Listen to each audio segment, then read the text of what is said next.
Santo Deus, maravilhoso e eterno Pai, nós queremos te agradecer por essa bênção, Senhor Deus, que é nós te adorarmos em comunidade, no teu santo dia, nós termos o privilégio de estarmos aqui com outros irmãos, aprendendo mais de ti, nos deleitando na tua verdade, Senhor Deus.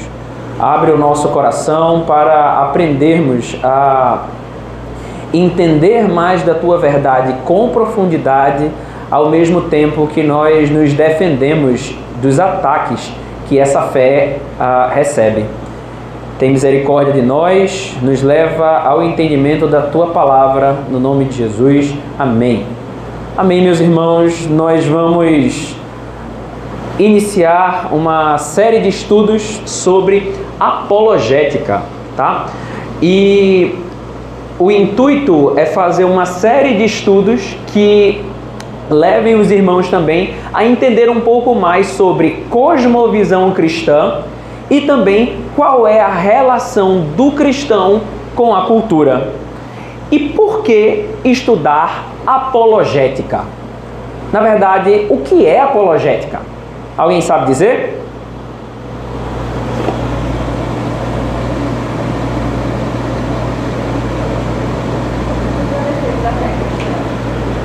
Defesa da fé cristã, certo? E por que, Mateus, a gente precisa aprender a se defender? Se posicionar. Eu acho que não é em todas as situações que Deus precisa defender, mas eu acho que a gente tem que saber, para quando for necessário, sabe? Tem que saber para poder. Então, assim, de certa forma, envergonhar no sentido de não conseguir defender para outras pessoas, não conseguir passar de fato é a fé cristã para outras pessoas. Bacana. Boas respostas, tá, pessoal? E esses estudos, hoje a gente vai ter uma introdução assim bem geral do tema, porque eu sei que tem algumas pessoas que já entendem, já ouviram falar sobre apologética, tá legal? Mas eu vou tentar começar do basicão e a gente assim ir evoluindo juntos, tá certo? A gente vai crescendo juntos nesse tema. E eu, depois de conversar com alguns irmãos que me comunicaram a necessidade de aprender um pouco mais sobre apologética, eu enxerguei também que esse tema, ele é um tema que surge para que nos ensine a lidar com desafios diários. Que desafios que o cristão tem diariamente? Ao se relacionar com a influência da cultura e como muitas vezes você vai precisar se defender dessa influência. Assim como o cristão ele também precisa aprender a aplicar as escrituras nas decisões que ele toma diariamente, tá certo? Então, vamos começar do básico. O que é apologética? Apologética é uma palavra de raiz grega, certo? Que no grego, me corrija se eu estiver errado, é apologia, tá?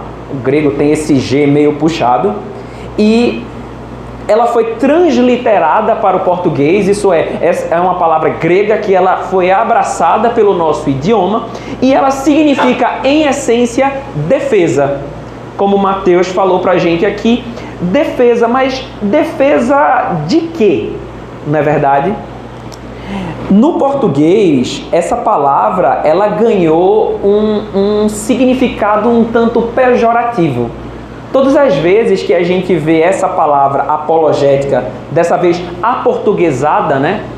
Apologia, a gente vê apologia às drogas. Alguém já viu esse cantor, esse fulano de tal foi preso por fazer apologia ao crime? E aí, apologia, sempre que a gente pensa hoje em dia, a gente associa com algo ruim, certo? Com algo pejorativo.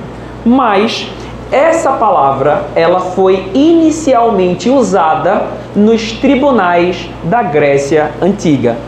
é uma palavra que ela tem uma raiz jurídica. Então, essa defesa não é apologética, não é uma defesa, por exemplo, como um guerreiro que tem um escudo e vai se defender na guerra. Mas apologética era usado quando você estava em um tribunal e você precisava defender o seu argumento. Você precisava explicar qual é a lógica, qual é o sentido que fazia você ser inocente e não culpado. E, falando em tribunal, ao longo da história, os cristãos, por várias vezes, precisavam se defender de dois tipos principais de acusação. Os cristãos, por vezes, eles eram muito condenados por aquilo que eles criam e pela forma que eles viviam. Então, a gente vê que na Grécia Antiga, nos tribunais romanos, muitos cristãos eles eram acusados de ateísmo. Não porque nós não acreditávamos em nenhum Deus, mas porque nós não acreditávamos nos deuses em que o Estado impunha sobre o indivíduo naquela época. Então, a gente vai ver aqui nessa aula 3 tópicos principais. Nós começamos sobre a definição, nós iremos ver como que a apologética ela foi vista, essa palavra, nas Escrituras, e a gente vai tentar trazer um pouco mais para o nosso dia a dia. E hoje nós iremos ver algumas aplicações pessoais da apologética. Tá certo? Pensar, né? Uhum. E a apologética, a nossa fé é uma fé racional. Uhum. Fé racional. Então a apologética não é assim, vamos defender Deus que tem uma consciência. Uhum. Mas eu acho que é para defender a nós mesmos e mostrar, porque quando surge uma pergunta, que a gente dá testemunho com o nosso agir, com o nosso viver, né? O nosso dia a dia. Uhum. Mas quando surge uma pergunta, por exemplo, eu não acredito em Deus não, porque um Deus que deixa criancinha morrer.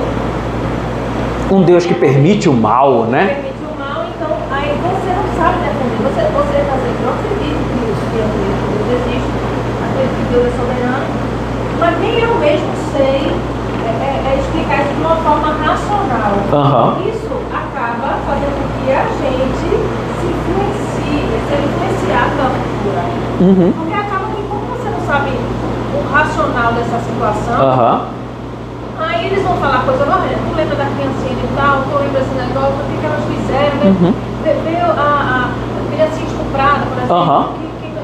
Então você vai começando a dar ouvidos. Pensando assim, né? Então isso primeiro é pra gente poder se defender da cultura, porque quando a gente escutar, a gente tem uma razão pra isso. Exatamente. Não é pra se defender, poder responder às pessoas que têm dúvidas. Dá razão, dá algo lógico. Mas, eu tenho fé e pronto, é isso e pronto. E realmente, Raquel, a gente vai abordar várias correntes, tá? Dessa que a gente vai ver é uma disciplina teológica, assim como hermenêutica, assim como homilética. Os pastores, eles estudam apologética, tá legal? No seminário existe até uma pós-graduação, tá legal? Mas é muito importante essa face que você falou da apologética. Algo não apenas para nós respondermos outras pessoas, mas para nós defendermos as nossas crenças, tá certo? Para nós mesmos. E isso daí é fundamental, isso daí é muito importante. A gente vai ver, Raquel, ao longo das aulas que existem várias correntes apologéticas. Existe a apologética clássica, existe a apologética evidencialística, a pressuposicional, e por mais que eu esteja falando um monte de palavra difícil aqui, e elas realmente existem, eu não inventei agora, tá certo? Mas a gente vai pincelar o quanto que elas podem ser relevantes para nós, tá legal? E até mesmo para dar razão da nossa fé, tá legal? Mas quando você tem uma palavra que você não conhece, você, pelo menos na minha época, você ia ao dicionário. Hoje em dia, as pessoas vão ao Google, não é verdade? Como apologética é um termo um tanto filosófico, eu separei para vocês aqui uma descrição, certo? Do que seria apologética segundo esse dicionário filosófico, tá certo? Apologética seria uma disciplina que tem por objeto a defesa, isso é, a apologia, de um determinado sistema de crenças e dogmas, e mais frequentemente a defesa das crenças religiosas como o cristianismo. Como eu falei aqui, a apologética, ela é uma disciplina teológica, tá legal? E por finalidade, ela tem que ensinar o cristão a defender a sua fé diante de ataques que essa fé recebe. Mas mais uma vez, quem é que ataca a nossa fé? Vamos aí, eu peço para Rev Eduardo, abre pra gente aí Lucas 21, dos versos 12 ao 15, e a gente vai ver que essa palavra apologética, ela está na Bíblia.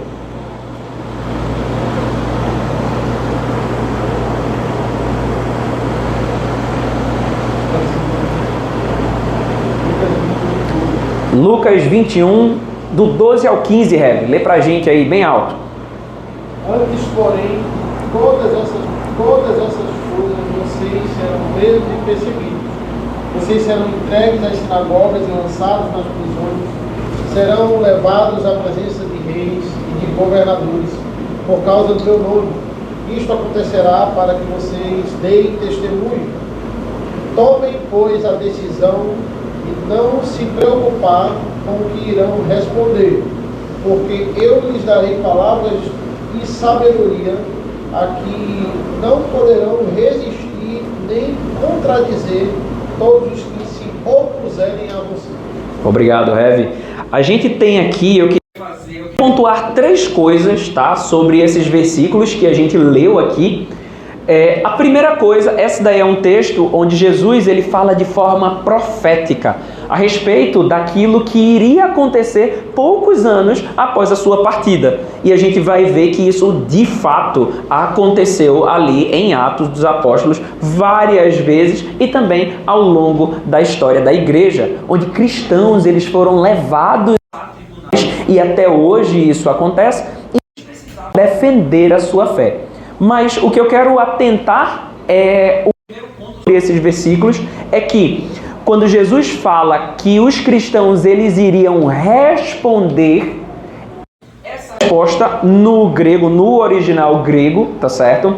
É apologia, apologética. Cristo fala, vocês cristãos irão fazer apologética da sua fé diante de governadores, diante de juízes. Então, a gente começa com o próprio Cristo falando de forma profética que a gente iria, mais cedo ou mais tarde, como igreja, fazer apologética.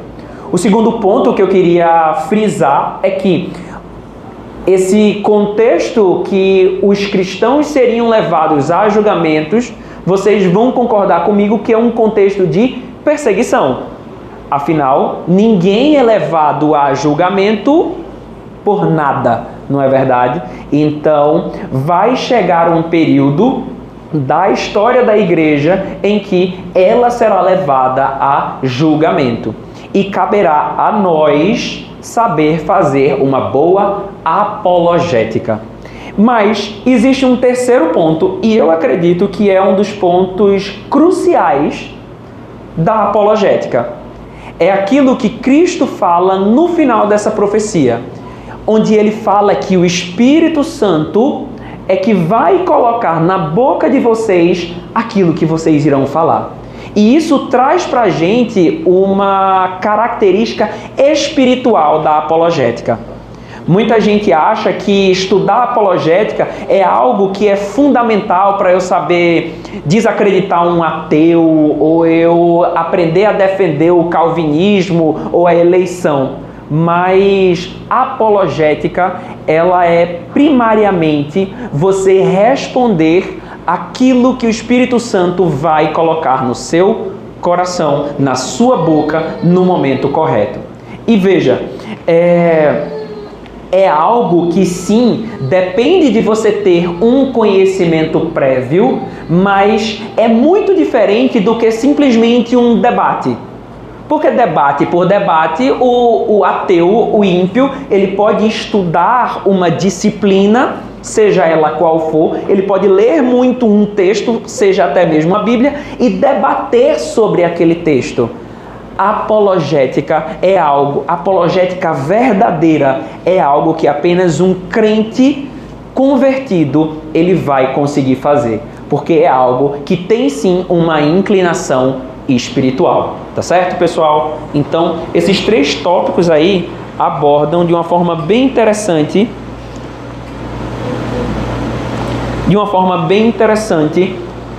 esse termo apologética. E como a gente sabe, desde o início a igreja sofreu ataques, não é verdade? A gente tem nas cartas do apóstolo Paulo, por inúmeras vezes, ele tendo que batalhar pela fé daquela igreja. Alguém lembra aqui qual foi o motivo do apóstolo Paulo ter escrito 2 Coríntios? Alguém lembra? Os irmãos, eles estavam desacreditando do apostolado de Paulo. E o que foi necessário? Foi necessário o apóstolo escrever àqueles irmãos com argumentos bem sólidos para defender o seu apostolado. Da mesma forma, nós temos a carta aos Gálatas. O que era a carta? O que foi a carta aos Gálatas? Qual foi a recomendação que Paulo deu àqueles irmãos? A gente tinha um contexto onde alguns irmãos estavam querendo associar a graça de Cristo, o Evangelho, com o cumprimento de algumas obras da lei. E eles estavam querendo fazer essa mistura. E por conta disso, o apóstolo Paulo escreveu expondo as mentiras desses falsos mestres e alertando a igreja a batalhar pela fé. Da mesma forma, Judas. Na carta de Judas, nós temos um contexto semelhante. Falsos mestres estavam adentrando a igreja com falsas doutrinas. E o que acontece? Essa carta ela estava convocando a igreja também a batalhar pela sua fé. Alguém aqui conhece um cara chamado Calvino? Quem sabe aqui qual foi a obra mais importante da vida de Calvino?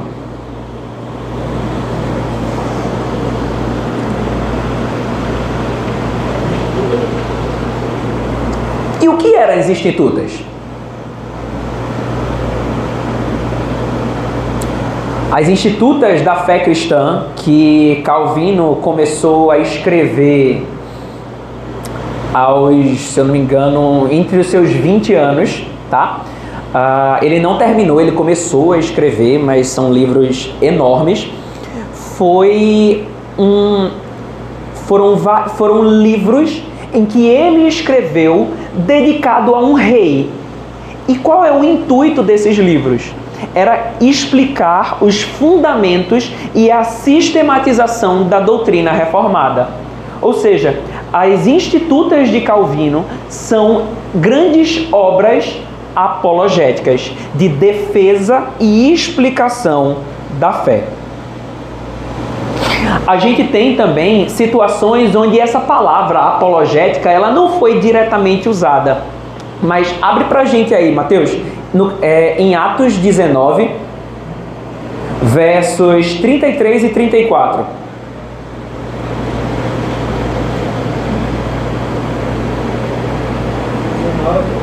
Atos 19, verso 33 e 34.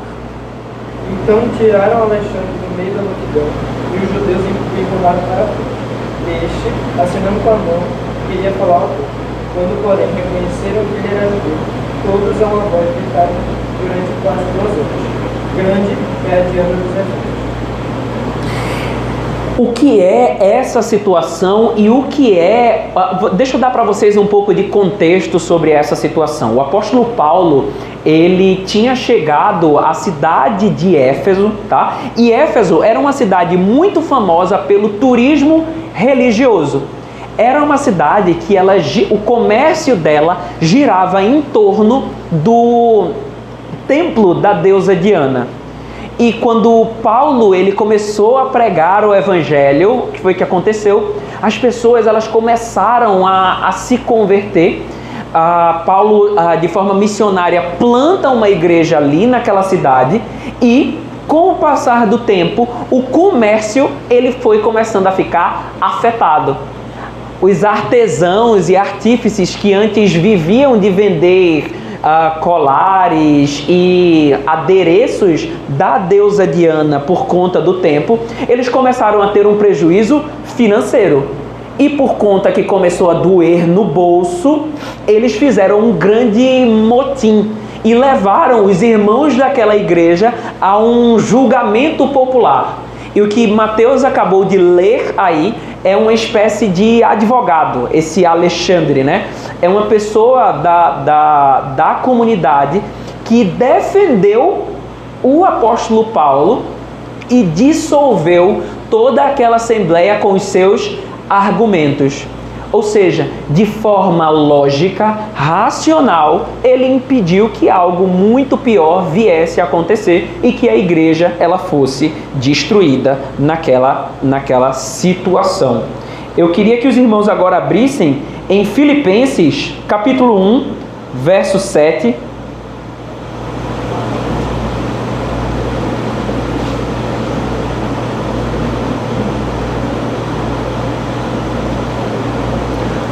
Onde a gente vai falar Filipenses capítulo 1, verso 7.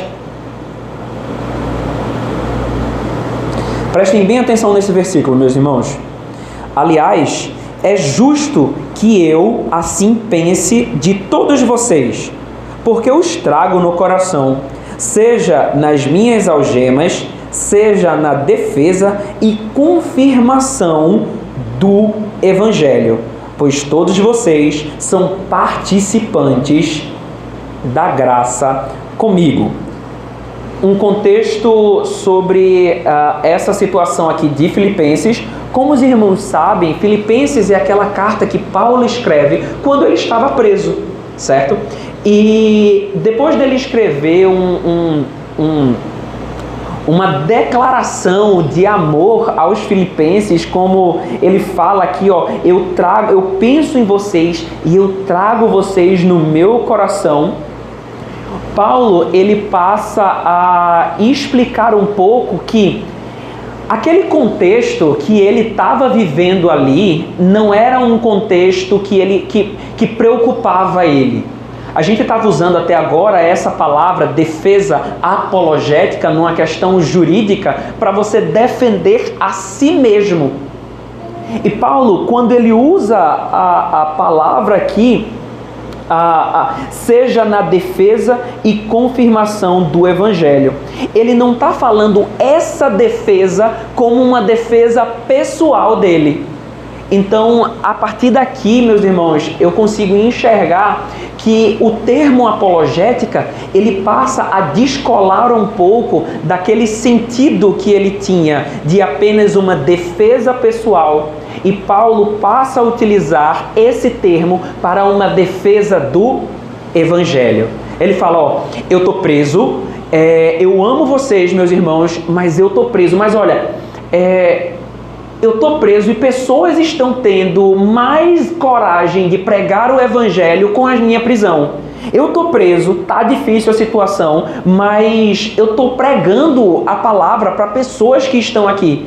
Então, essa situação que eu estou é uma situação que com certeza não é fácil, mas ao mesmo tempo eu não estou me preocupando comigo mesmo. Eu estou fazendo a defesa, não minha, mas a defesa do Evangelho.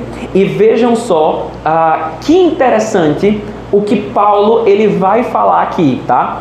Essa defesa, ela também serve de confirmação. Ele faz a defesa e a confirmação do Evangelho. E no terceiro tópico agora da nossa aula, pessoal,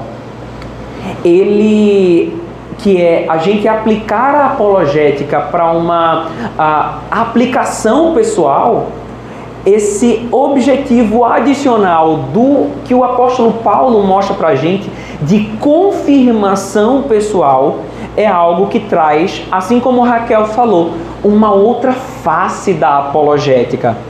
Ele defendia o Evangelho e ele também confirmava ele.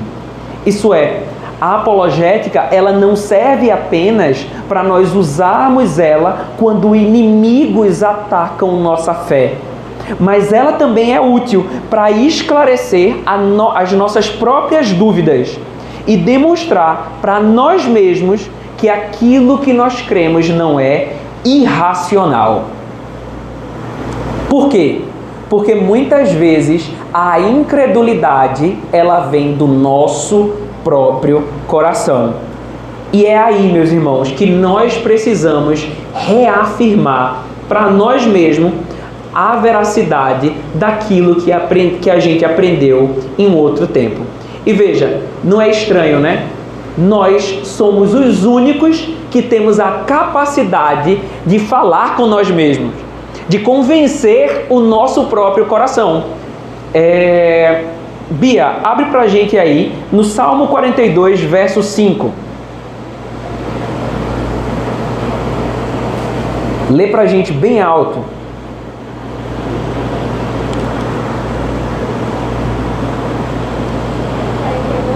Salmo 42, verso 5.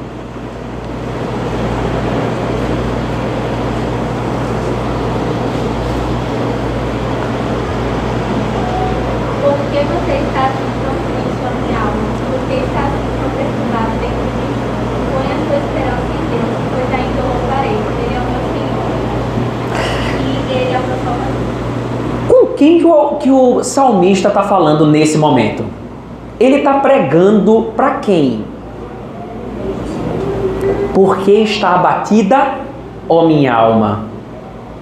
Porque está abatida, ó minha alma. Espere em Deus, que ainda o louvarei pela sua salvação. Veja só que coisa interessante. Existe um conceito muito difundido na Idade Média, tá? Que é o conceito da solitude. Solitude é a capacidade que o ser humano tem de fazer uma autorreflexão e olhar para dentro do seu coração e enxergar as respostas para as grandes dúvidas da vida, certo? E o que eu estou falando e o que o salmista está passando para a gente não é que o nosso coração vai dar as respostas. Não é que ficar sozinho, meditando no meu coração. Por quê? Porque o meu coração, Jeremias já falou, ele é perverso, ele é pecador, ele é corrupto, o meu coração. Então, em que o salmista deposita, de onde vem o consolo do salmista? Espera no Senhor. Ele consola o coração dele, ele consola a alma dele, não com aquilo que o coração dele produz, mas com aquilo que vem do Senhor, com a palavra de Deus. E vejam só, meus irmãos, a gente tem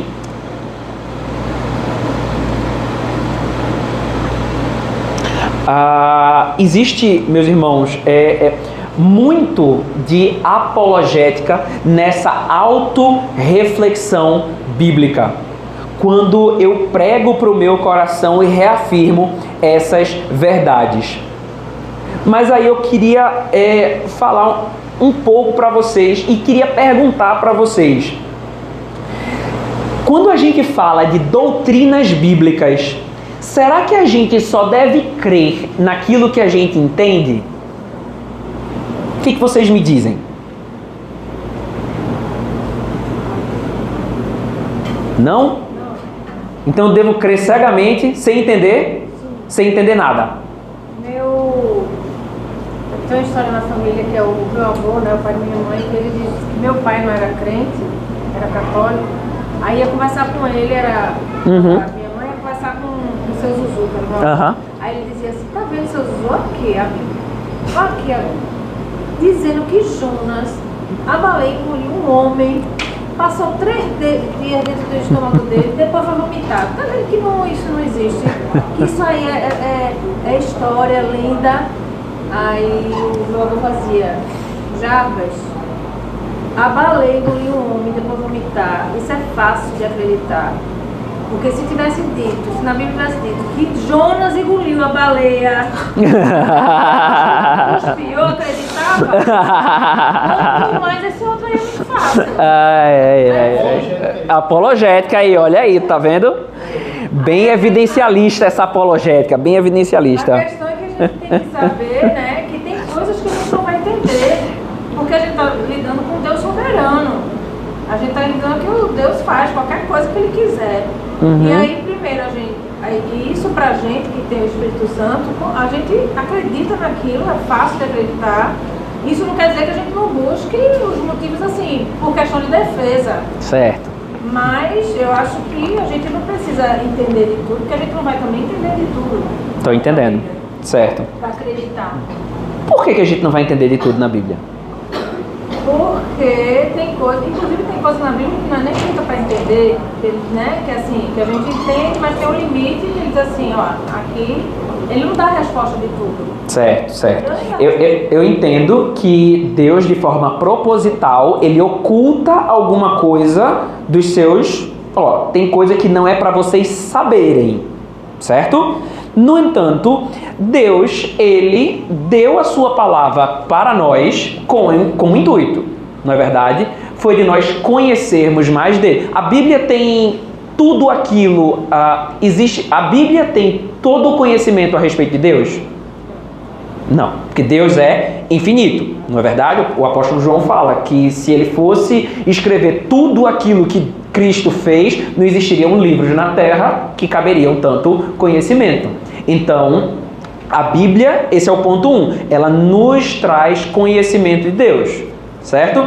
Então, será que eu deveria me contentar com o fato de não saber coisas que Deus me deu para saber?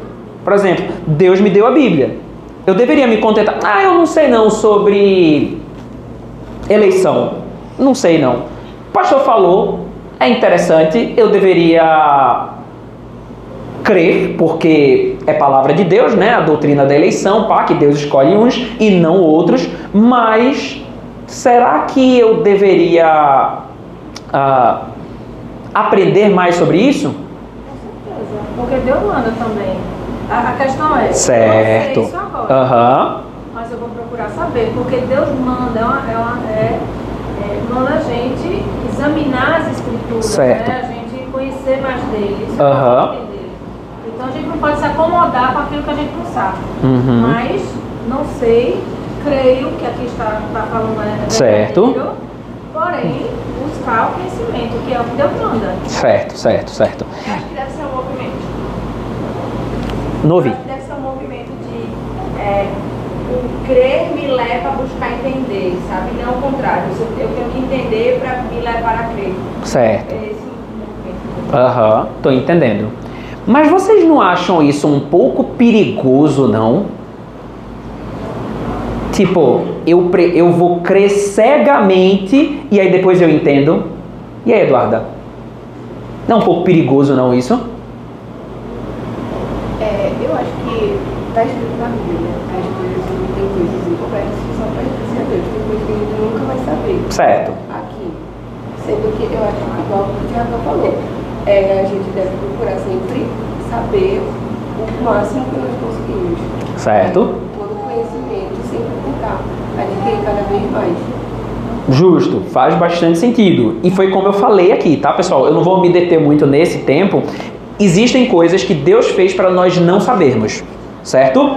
Só que qual é o ponto? Deus deu a sua palavra com doutrinas para nós conhecermos mais disso, certo? E o meu ponto, pessoal, é que, veja, realmente a gente não pode, prestem bem atenção nisso que eu vou falar, a gente não pode colocar a nossa fé submissa à nossa lógica. A gente não pode colocar a nossa fé submissa à nossa lógica. Eu só vou crer se eu entender. É Tomé, entendeu? Tomé, ele... Rapaz, Cristo, isso é um fantasma. Jesus, toque aqui nas chagas. A apologética de Cristo foi bem evidencialista, entendeu? Chegou, ó. Só que a gente não pode ser assim. Porque isso daí não é uma demonstração de fé. Isso é uma demonstração de incredulidade. Tá certo, pessoal? Mas... você deve crer na doutrina, na verdade de Deus, mesmo sem entender. Mas como Raquel completou, e para finalizar a nossa aula, tá? Você não precisa parar por aí. A sua dúvida ou falta de conhecimento, ela não deve te levar a uma espiritualidade rasa, ou mesmo para longe de Deus. Existem pessoas que têm dúvidas e no final das contas elas se afastam de Deus. Ao invés disso, a sua dúvida, ela deve te levar a mergulhar em um relacionamento muito mais profundo e íntimo com o Criador. Porque à medida que você conhece mais Ele, você passa a se deleitar na sua verdade. Tá certo, pessoal? Então, essa foi a aplicação pessoal da apologética. E para finalizar a aula, eu vou tentar trazer exemplos práticos, tá certo? De apologética do nosso dia a dia, tá certo? Ou seja, eu tenho você, um argumento e alguém que está argumentando contra, certo? E aí eu queria fazer essa dinâmica aqui com você, tá certo? O pastor Rodrigo vai sair de férias, então não tem problema, tá certo? A gente fazer umas coisas diferentes aqui. Tô brincando, ainda bem que ele não tá aqui. Mas, pessoal, eu queria fazer uma dinâmica agora com vocês, tá certo? E aí a gente vai fazer esse debate, tá legal? E o debate é o seguinte, Mateus.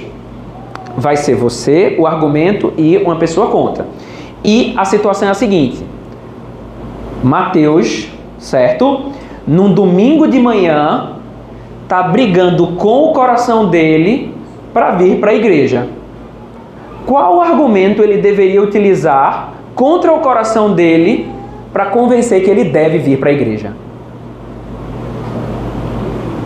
Tá lá, seu inimigo, tá lá, ó, falando no teu ouvido. Fica aí, cara, na cama, vai, tua mãe tá viajando, hoje não tem obrigação não. Eu acho que primeiramente é entender que não é uma questão de vontade, é uma questão de ordem, né?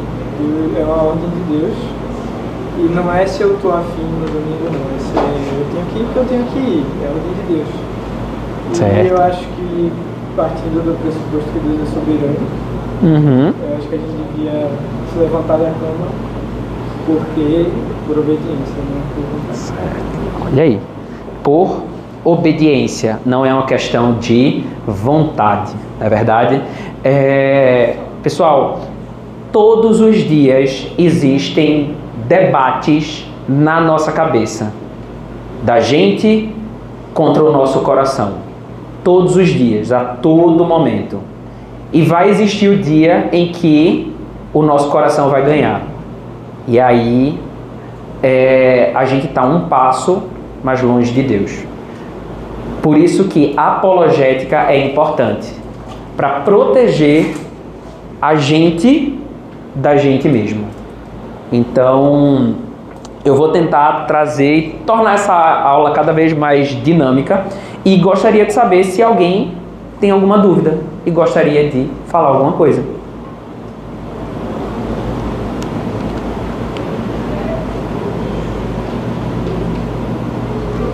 E aí, Dani? Eu não posso mais falar. Não pode mais falar, você já bateu sua cota. Já bateu. bateu. O Matheus aqui falou também. Você tem a cota de Igor, entendeu? Para falar. Não, mas ele vai falar. Ah, vai falar, Igor? Olha aí, ó. Vou fazer uma pergunta para ele na próxima aula, viu? Não se preocupe, não. Bom, pessoal, eu acho que essa foi a aula de hoje, tá certo? As aulas, eu acredito, não vão ser tão longas, a menos que tenha um debate. Aí eu acho que a aula vai passar de meio-dia. Mas vamos orar para finalizar nossa aula? Santo Deus, nós estamos aqui na Tua presença para aprender mais de Ti e Te agradecer, Senhor, por conhecer mais da Tua verdade. É incrível o quanto que por vezes o nosso coração, de forma dissimulada, implanta pensamentos que passam por cima das Tuas verdades fundamentais. Por isso, Senhor Deus, nos mantém em guarda, nos mantém em alerta, que o Teu Santo Espírito, com os gemidos inexprimíveis, possa nos manter, Senhor Deus, apostos para nos defendermos do nosso próprio mal, do nosso próprio coração. Porque foi para isso que o Senhor Jesus Cristo morreu, para que nós não sejamos mais servos, escravos do pecado, mas que antes nós possamos diariamente moer a nossa carne, esmurrar o nosso coração e submetê-lo à verdade de Deus. Nos dá a bênção de retornarmos à noite, Senhor, para ouvirmos mais da Tua verdade e nos deleitarmos em Ti. É isso que nós te rogamos, no nome de Jesus. Amém.